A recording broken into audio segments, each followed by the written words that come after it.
Okay, so let's just have a quick look back at the theory of what the sine rule says. So in the last lesson, we basically looked at the sine rule saying the length of a side in a triangle divided by the sine of an angle opposite it. So basically, we said if we do that, we connect those two like that, that is the same as the length of a side, another side, divided by the sine of the angle opposite that. And so that would be, for example, these two in relationship. So that's what we spoke about in the previous lesson. However, you can write the sine rule the other way around, where the angles are on top and the sides are on the bottom. And when you are finding angles, it's actually very useful to write it like this. Okay? So tonight's lesson is going to be focused on looking at triangles and solving unknowns using what's called the sine rule. And most of the time, we will be writing it like this. Okay, because we want to isolate the angle, which will make more sense in a moment. Now, in the last lesson, I kind of just said this works, and I didn't really tell you like why it works. And so I'm just going to show you very quickly one of the main ideas behind that's powering the sine rule. So if you imagine, like, say, for example, I have a triangle that looks like this. We'll call this A, we'll call this C. If the reason the sine rule works is if you imagine the height of a triangle, the height is going to be at 90 degrees. If you write the sine of C, where C is the big C, it's the one down here, then trigonometry from grade 10 says this thing over here, the height over A is going to be equal to the sine of C. So in trigonometry land, this would be called, in SOHCAHTOA land, that would be called O, and that would be called H. So the side of C is equal to the height of the triangle divided by H. And so in this language of the triangle, it's just little h over A. Now that's a bit weird, but just give me a thumbs up if you understand what I've done there. Because I'm just going to show you why it works, and then we're going to spend most of the lesson practicing it. But I just want to give you a little bit of a behind the scenes view. So do you understand? Give me a thumbs up if you understand why the sine of C is equal to H over A. Okay, sort of. Okay, well, let's see if you understand the next one. If I focus on this angle down here, angle A, and I think of the right angle triangle that is sitting, it's almost like the height is cutting this triangle into two right angle triangles. If I write the sine of A is equal to H over C, think about if that makes sense. So the sine of A, if you go to the height of the triangle, that's the opposite. And the H, or the hypotenuse, is just going to be the long side C. And so what the sine rule does is it does this. It says, I can write the sine of an angle is its height divided by a side, and I can do it for the other one. And then what I can do, I don't want to spend too long on this, but basically I can rearrange this formula over here to be A sine C. I must make it big C. So A sine C is equal to H. And all I've done is I've basically moved this A to the other side. So take a moment to see if you agree with, see how I've done that. And then for the one below here, we could write it as C sine A equals H. And all I've done there is I've moved the C to the other side. So again, I want to ask, can you give a thumbs up if you understand kind of the idea that I've done here? Give a thumbs up, give a thumbs down if I'm giving you massive amounts of stress in your life right now. Now, most of the lesson is not going to be theoretical. So don't worry if you're a bit lost, because most of the lesson is not going to be about this. But remember, this is the standard class. And so I'm just showing you a little bit of behind the scenes stuff. Okay, now the last step. Can you see that the height is the same in both triangles? So because the height is the same thing in both triangles, we can write A sine C is equal to C sine A. I'm basically just saying both of these things equal the height. And so I write it like that. And then the last step, and I've maybe done a little bit too much detail with this, but just hang in there. If you bring the C across to the other side, it becomes the division. If you bring the A across to the other side, it becomes the division. And so what do you get? Well, you're going to get, if you bring the A across, you're going to get sine A over A. And if you bring the C across, you get sine of big C over C, which is exactly what the sine rule is. Okay, now, oh my goodness, I want everybody to stand up and take a very deep breath because I've probably gone a little bit overwhelming here. Okay. The good news is this is why it works. Okay, so this is why it works. What do you need to do in order to use this question? That's what I'm going to go to in a moment. But I'm just going to summarize it one more time because this is the little bits that we add for the standard class just to make it a little bit more, give you a bit more action. So all I did was I took the two expressions for the height, I made them equal to each other, and then I moved the two sides across the equation. And that's all I did. Now, if you want to look at this again, take a screenshot. Nelly, I'm cross multiplying. Yes. And so what I've done in this question is I have just basically shown you the proof of the sine rule. This is the proof of it. But where are most of your marks? Most of your marks come from applying it. So take a screenshot if you want to look at this further. From here on in, it's just going to be practice. So how do we actually use this thing to help us find angles now? And if you feel very stressed, I apologize for that. But let's just see how we work with this. So in this particular triangle, I am trying to find this angle Y. And so this is how I use the sine rule. Now I don't need to do it from scratch. All I do is I write the sine of Y divided by 10 is equal to something. I want you to write in the chat, what do you think the other two blocks are going to be? It's going to be something divided by something. And I just want to see you know how to write that out. Okay. So sine of Y over 10. Now what is going to go on the other side? Okay. And I see this coming, Nelly, and I see Letu. You write the sine of 64 divided by 15. So this is a different way of writing the sine rule. We wrote it with the sine of the angle on top, and our final goal is to find this thing over here. But before we can get to that, we need to deal with this 10. The good news is we are going to simply multiply both sides by 10. And if we multiply both sides by 10, it's going to look a little bit like this, I guess. And the 10s are going to cancel out.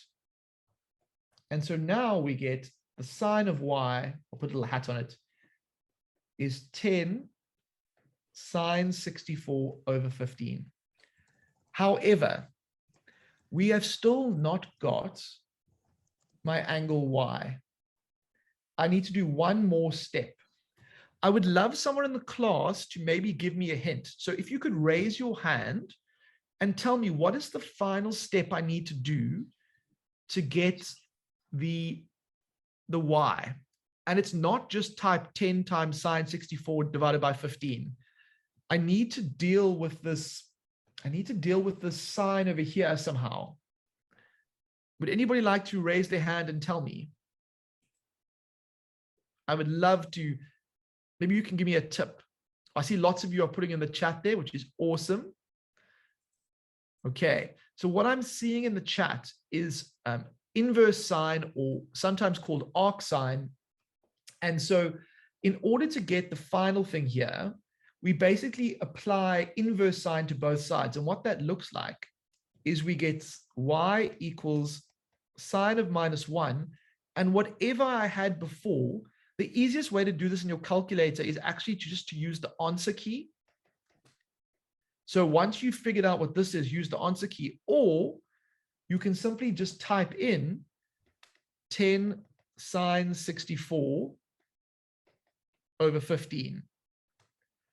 So there's two ways you can do this. The one way is to first get a value for this, and then when it's in your calculator's memory, just go sine -1 and then use the answer key. Or you can type in shift sine and then just type the whole expression. Both will give you the correct answer. Let's make sure that all of us get the correct answer now for y. And I want you to try and work out for me and put the answer in the chat. Shift. If you do work out the number first, I'll give it to you here. It will be 10 times, although I wouldn't actually write it down. I would just keep it in my calculator's memory. Sine 64. So this value is 0.5991, but it goes on for a while. So I just keep it in my calculator's memory. And so now that I've calculated it, I go shift sine, then I click the answer button on my calculator, which brings back the number. And you get 36.81 or 36.8, depending on how many decimal places. So I just want to make sure we get this right at the very beginning, because these little bits of calculator stuff can cause a bit of havoc. So I think, from what I've seen now in previous class and just generally, it's not wrong to write down the decimals here, but to try and type out a whole long sequence here, it takes too long. And so I recommend using either use the answer key. So basically you go shift sine and then hit the answer button and use that, or put the whole thing inside a bracket and then go shift sine. Okay. All right. I feel like, give me a thumbs up if that was feeling good for you. I want to make sure that you're still alive after that proof at the beginning of the lesson. I was scared I might have frightened some of you away. I went like maths teacher next level mode. But it's time to, sometimes it's good to let the brain, yeah. Okay, awesome. So you're still with me, fantastic. So why don't you, using what I did earlier in the lesson, why don't you find me the value of, well, even, okay, I'll start you off. I want to find the angle Q. I start by writing the sine of Q, and that's going to be block 1. I want you guys to fill out what these blocks are, and then I want you to find me what angle Q is. And if anybody is feeling like they would like to give us a hint by telling us what goes in the blocks, pop your hand up, and I would love to hear from you.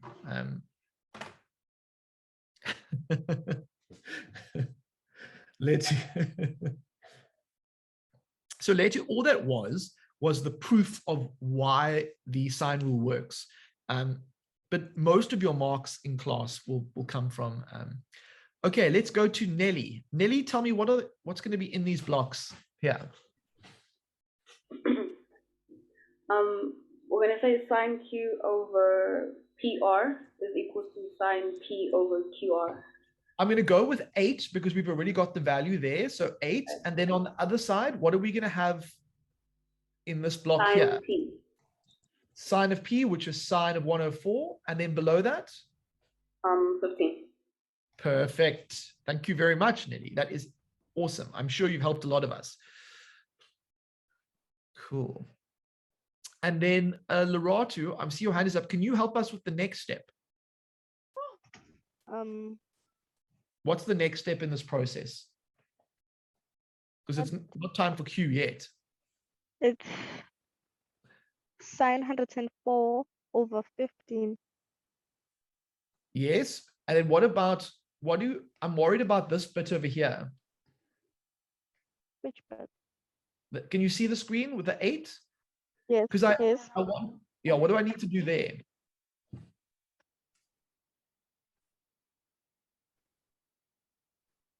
So I might have lost you there, but what I was thinking is I have to times both sides by 8. Would you agree, Loratu? Are you still there? Yes, I'm still here. Yes, I agree. Do you see why I times both sides by 8? So that cancels out? Yes. Okay. All right. Thank you, Loratu. Awesome. And then I'll just wait Thank for you. the answers in the chat. What do we think our answer in the chat is going to be?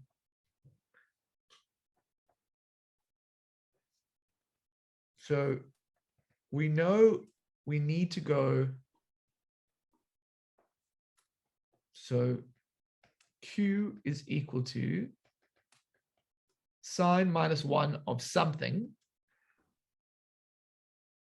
I would probably just have got the answer over here for this red block and just popped it in here. Or you can go and literally write that, and that should also give you the answer. And so let's do that.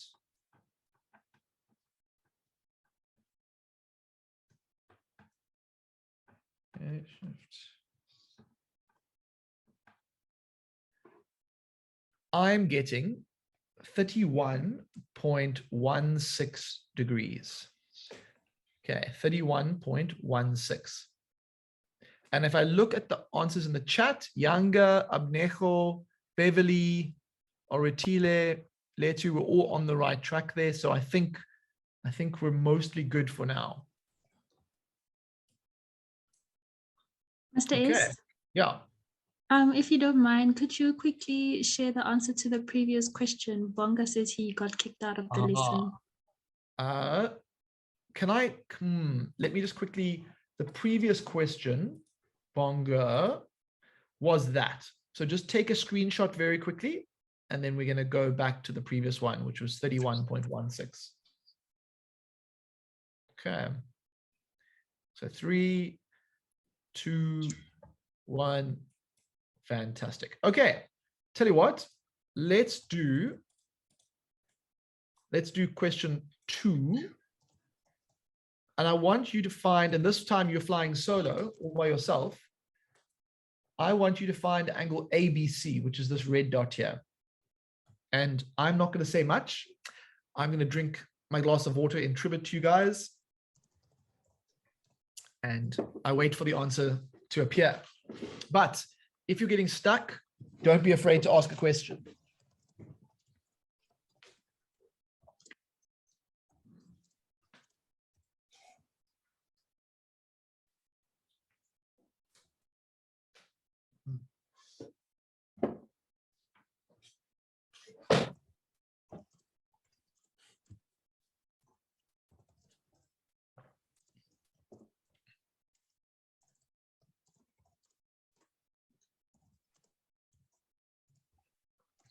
Always ask yourself, what is the first step? Get that right first.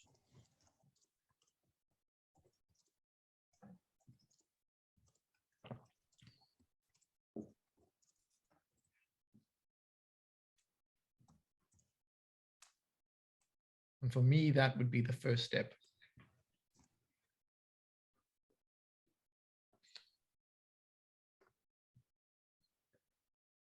Then once you got that first step, ask yourself, what's the next step? It's to fill in the missing pieces of the sine rule. And so for me, that would be a 20 there. It would be a sine of 60 here. and then it would be a 18 here. And then that would be step 2. And step 3 would be dealing with the 20. And that would give me sine of b is equal to 20 times. And again, all I've done there is I have multiplied both sides by 20. And so the last step now is to find what b is. And so what is angle b? Well, it's just going to be inverse sine of whatever the answer was. I'm just going to use this red block thing just to show you what I mean. Whatever was the value of that. And let me do that now. So 20 times 960 divided by 18 is that, shift sine answer. And I get 74.21 if we're rounding to 2 decimal places. So 74.21 degrees. And that makes sense, right? 74.21 there. You can see it's just under 90 degrees. If you are getting slightly different answers, the reason is you've probably found the red block and you've written it down like the red block's value is 20 times the sine of 60 divided by 18. The value is, for that red block, it's like 0.96225 and it goes on.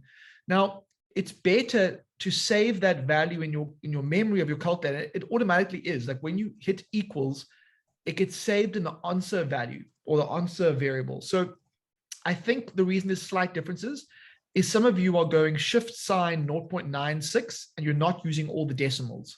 And so the way to get around that is just by using the answer key. So basically you key in 20 times sine 60 divided by 18 equals. When you hit that equals, it goes into the answer memory. Then in the next step, you go shift sine answer key, and you'll use all the decimal places. Okay. Let us go to take a screenshot if you need to, and then we're going to go to the next question.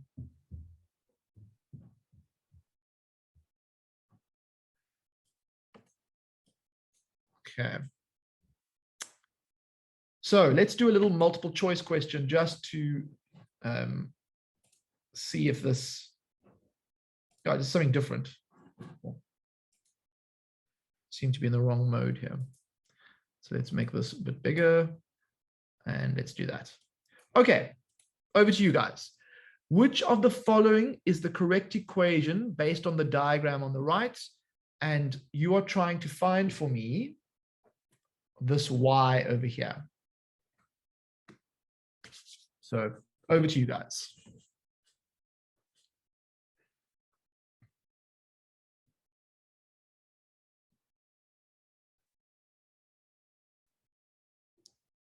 Oh, you guys are, you're very quick. You're very, very quick.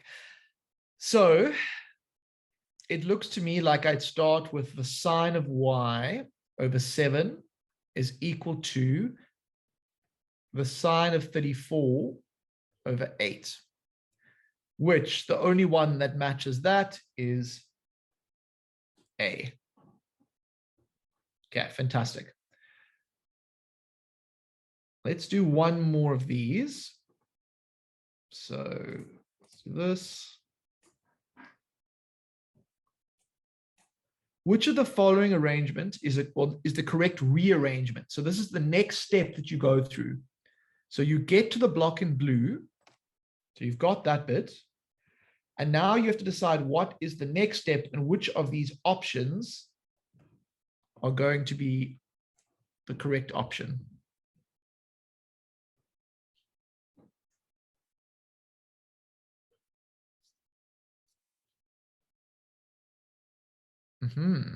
Which of these do you think? Oh, there's some variations here. So think about, what are we trying to do? We're trying to get the sine of y by itself.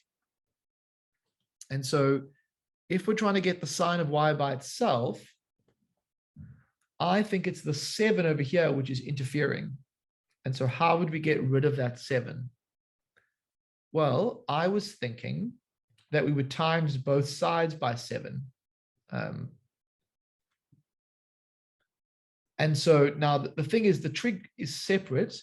So the one that I'm seeing that looks like that is 7 times, so it's going to be D. It's definitely not that. Definitely not that. And this one is sneaky, but remember the trig function is separate. So it probably is easier to think of the 7 being on that side. The trig function, when you times it by 7, you can't put the 7 with the 34. That's a common mistake, but that's why we had the question for you. So the correct option is D. Okay. And I'm glad we had a chance to, all right. Let's do one more before our brain break. Let us do that one. Okay, so this is the final step in the process. What do you need to do to get the final step? Yeah. So remember, when you are trying to find the angle, at the moment there's sine of y.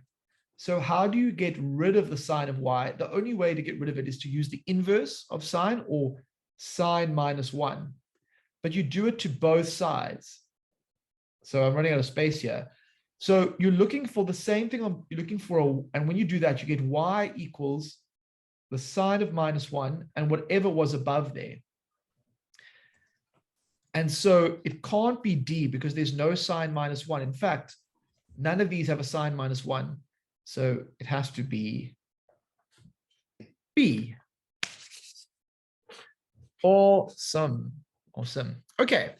I think we've done very well. And so what we need to do is we need to give our bodies a break. We need to, stretch it out a little bit. So if I could ask you to turn on your cameras and I could ask you to do a fantastic stretch that brings you great joy, that would be awesome.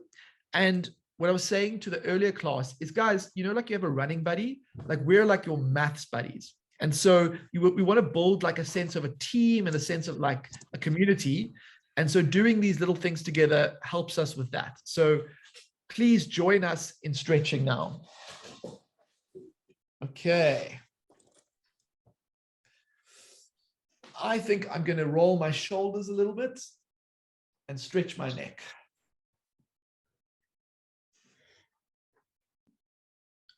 And then Lebo, if you could tell me those students who are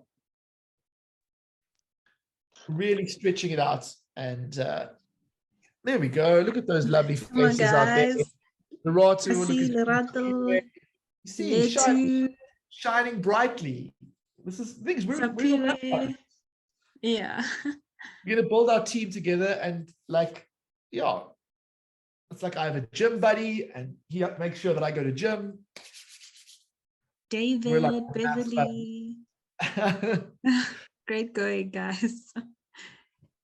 Okay, one more stretch and then we'll carry on. Oh, there we go. Double click. Oh, did you hear that? Okay. So let's just do a brain break. So a little bit of a trick tonight in that I want you to realize that there are multiple variations. So in line 1, there's 2 corn or 2 millis. So when you find, for example, the value that fits above both of these, don't forget that you have to halve them to get the individual value. Okay, so that's the tip that I'm giving you. You're still going to find what each of these are worth, but if later on you have to go to 3 corn, you're going to have to adjust your value. It's not going to be the same. Okay, over to you guys. Tell me what, yeah. Mr. Ayers, please, yeah. Cool.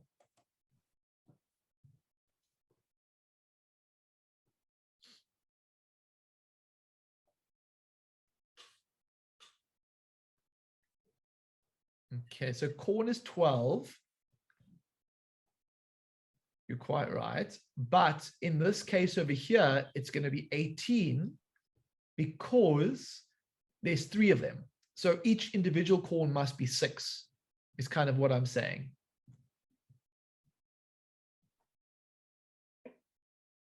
Now, the pizza, I want you to think what values will get me close to 91 when I times them. Maybe that can help me with the pizza.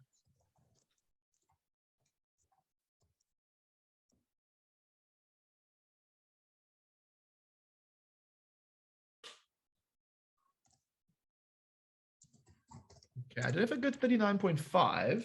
So I was thinking like, maybe it's a 5 or a 6 or a 7, like 12 times what gets me close to 90. Now I can't get me the whole way because of the fact that I need to add the pizza at the end there. You see what I'm saying there? Like 12 times 5 will give me 60, and then plus 5 is 65. So that's not quite right. Aha, I see in the comment section, we've decided 7, and you're right. 12 times 7 is 84. So that's 7. But because there's 2 pizzas, I'm putting a 14 here and a 14 there. Now, we need to find out for the sandwiches and then realize there are 4 sandwiches as well. So we may need to even use, we're looking for this value over here. And maybe some of you are even using your calculators this time. But what's it going to be? 18 times what plus 14? So it's 144. Okay. What are we getting? I get, for these sandwiches together, 4 sandwiches, I get 8. Which means that each of these little sandwiches is 2. But because each of these little things is 2, this is going to be 12. So what's my final answer? So I see Nelly and I see Abnejo has got an answer. I will confirm in a moment whether I agree with you. So I think 18 times 14 is what I have to do. Plus I need to add 12, which gives me, there's Beverly, Suhao, and I get 264. And I agree with you, Abnejo and Nelly, and I agree with you, Oratile. And the reason some of you are getting caught out is just because of the number of sandwiches. Okay. Cool. That was a bit harder today. But yeah, I like to mix it up. But let's go back to our lesson now. So I need to tell you about something called the ambiguous case. So when we use the sine rule, when we work out the sine rule and we find an angle, we always find the smaller of 2 possible angles. Now, this is going to sound a bit weird, but just hang in for a moment. In trigonometry, the sine of theta is the same as the sine of 180 minus theta. Another way to see this is to say that the sine of 30 is the same as the sine of 180 minus 30, which is the sine of 150. So, because in our equation, we have a stage where we get sine of theta equals something, and we work out what theta is, it is possible that one of the answers, basically there's 2 possible answers. Now, if the angle we're looking for is greater than 90, then we need to know that it's the second bigger option of the 2. And if that makes sense.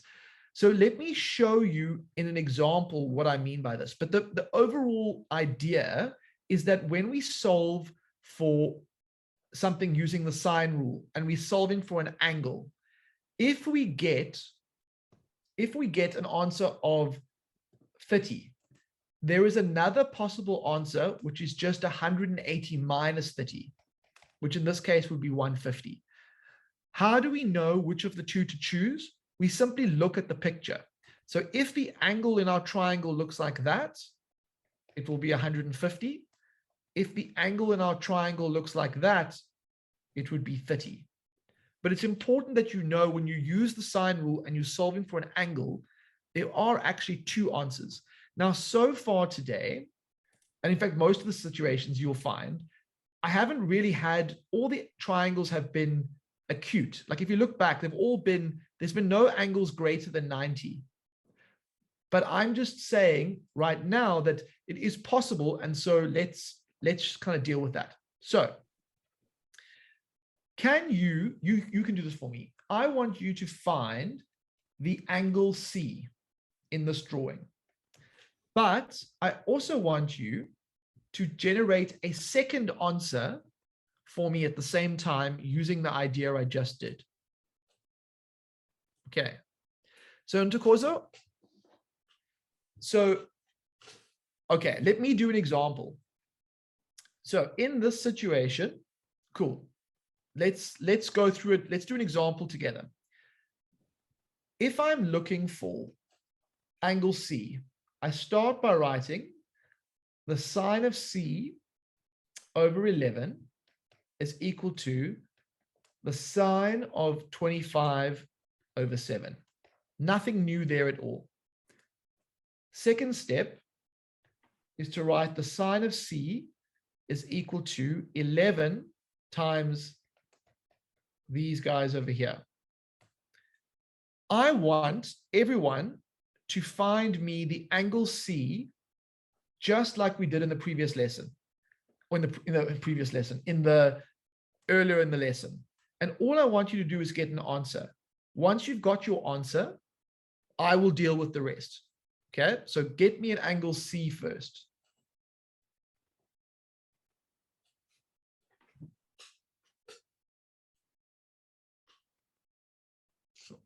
So I'll wait a little bit of time just to give you a chance to find what angle C is.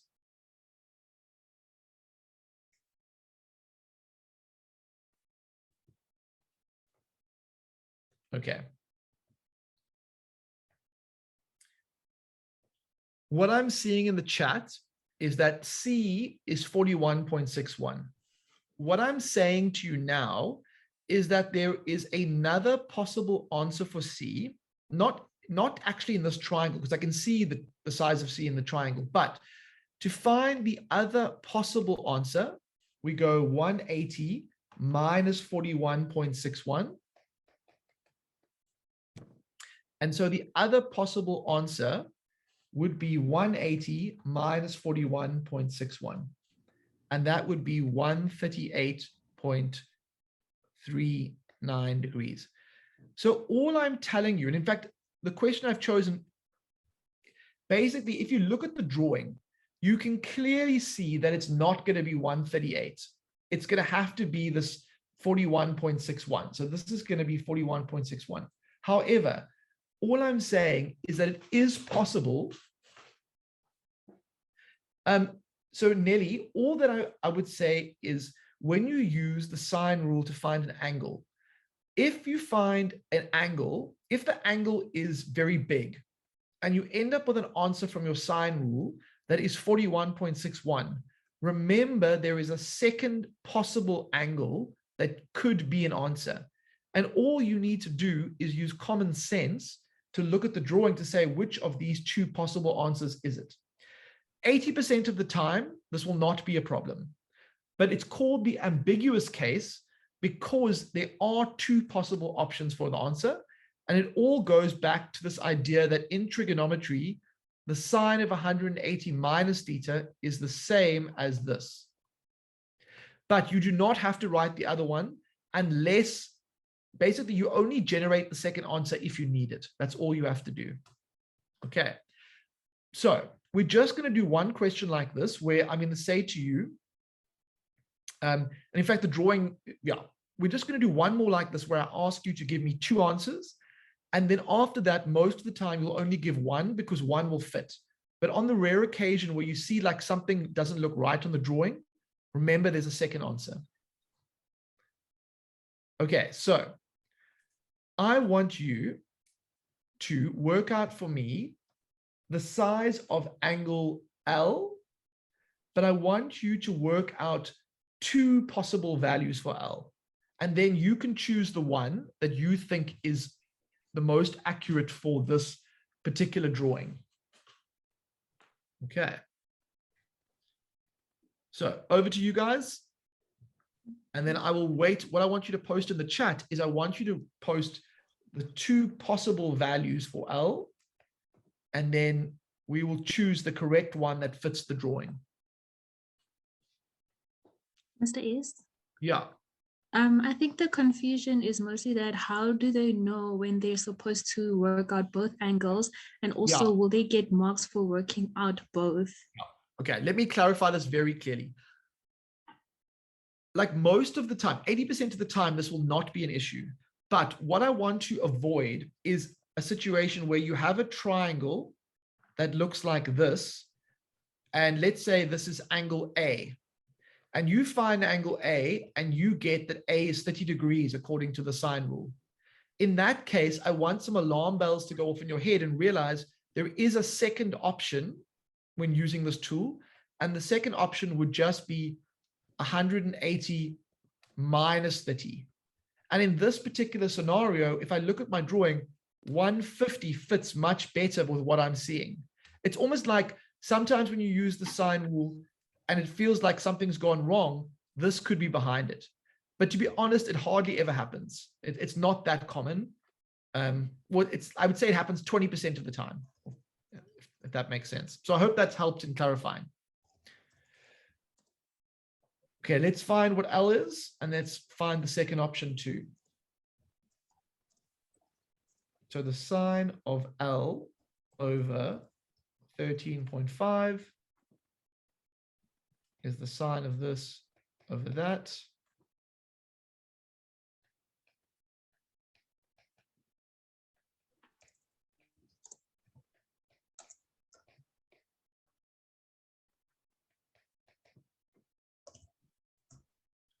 What is my L value going to be?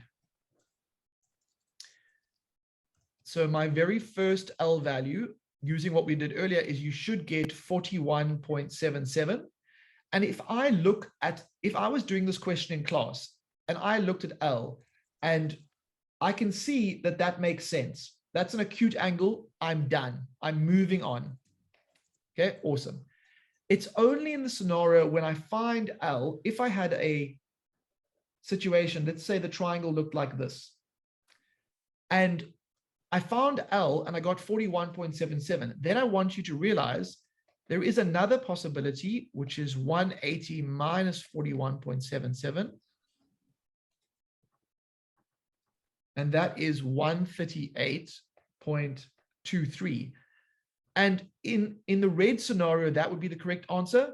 In the triangle that I've given you now, 41.77 is a much better fit. Okay. So that was just what we call the ambiguous case. And just watch out for the shape of the triangle. Okay, guys. I think you've got that. This actually isn't that hard. It's basically like sometimes there's a second answer. If I see I need it, I generate it, moving on.